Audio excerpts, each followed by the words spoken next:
औज़ुबिल्लाहि मिनश्शैतानिर्रजीम बिस्मिल्लाहिर्रहमानिर्रहीम। अक्सर मुझसे एक सवाल लोग करते हैं कि जो जॉइंट फैमिली सिस्टम है इसके बारे में आज आपकी क्या राय है कि इन लॉज भी और एक्सटेंडेड फैमिली भी हम सब मिलकर एक ही घर में एक साथ रह रहे हों। देखिए, इसके बारे में मैं एक बहुत बुनियादी बात आपको करूं कि इससे पहले कि मैं अपनी राय दूं, ये बात मैं ज़रूर करूं आपसे कि ये फॉर्मूला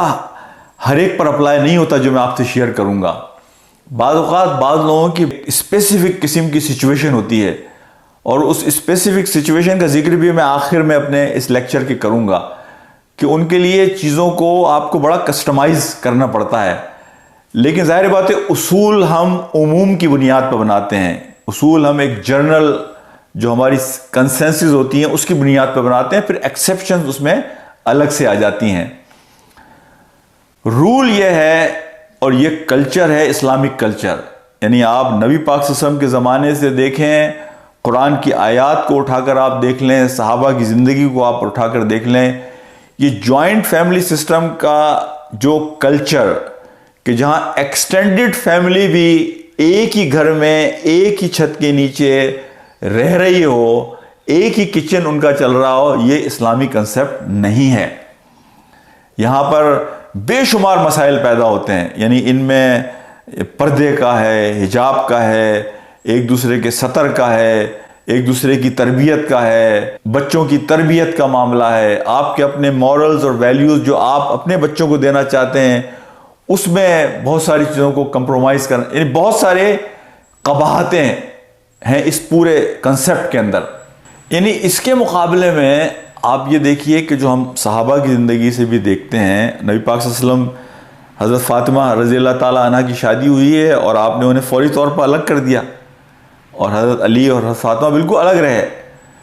कोई रिवायत ऐसी नहीं मिलती कि आप उसी घर में रहे हों कि जिस घर में नबी पाक सल्लल्लाहु अलैहि वसल्लम रहते थे। अच्छा, इसमें ये बात जो मैं आपसे करना चाह रहा हूँ वो ये है कि असल में दो तीन चीज़ें हैं इसमें। एक तो शरन ये इस बात की जिम्मेदारी बनती है मर्द की कि वो औरत को उसका अपना स्पेस प्रोवाइड करे, इंडिपेंडेंट स्पेस, कि जो उसके पूरी तरह से कंट्रोल में हो, उसका बेडरूम, उसका किचन, जिसकी चाबी उसके पास हो। ये शरन, और अगर आप हनफी मसलक को फॉलो करें तो इमाम अबू हनीफा के यहाँ तो ये लाजिम है। मैं इस जॉइंट फैमिली सिस्टम में यानी एक और बात को देखता हूँ कि देखिए, मोहब्बतें आपकी कायम रहनी चाहिए।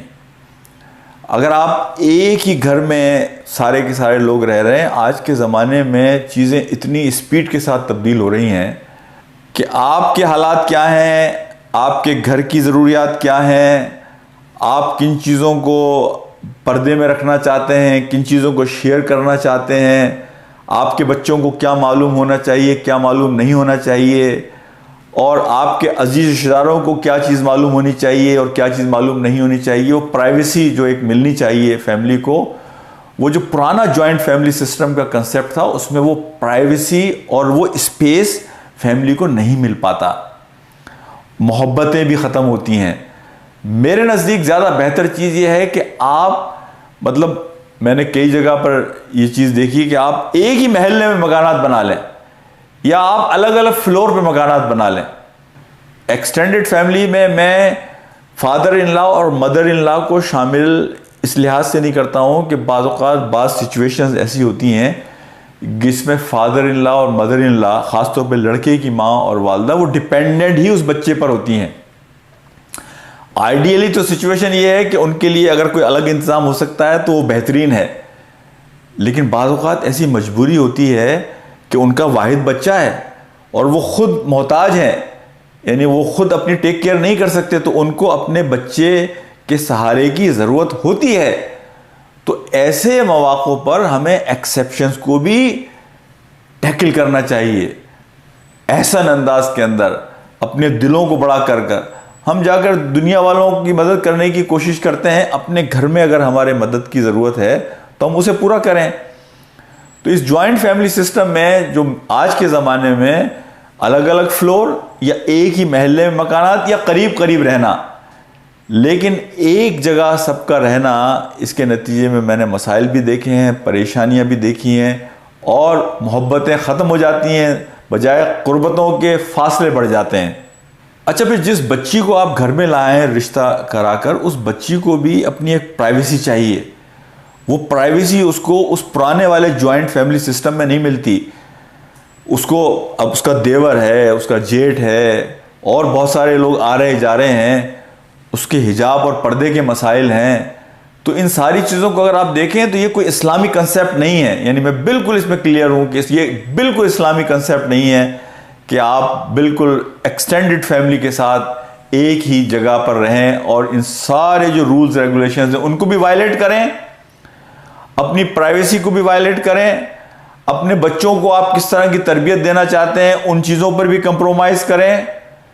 तो ये इस लिहाज से फ़ायदे भी बहुत होंगे, मैं उनमें अभी तफसील में नहीं जा रहा, फ़ायदे भी होंगे बहुत, लेकिन एंड ऑफ द डे नुकसानात भी ज़्यादा हैं और violations of the rules and regulation given by our Deen,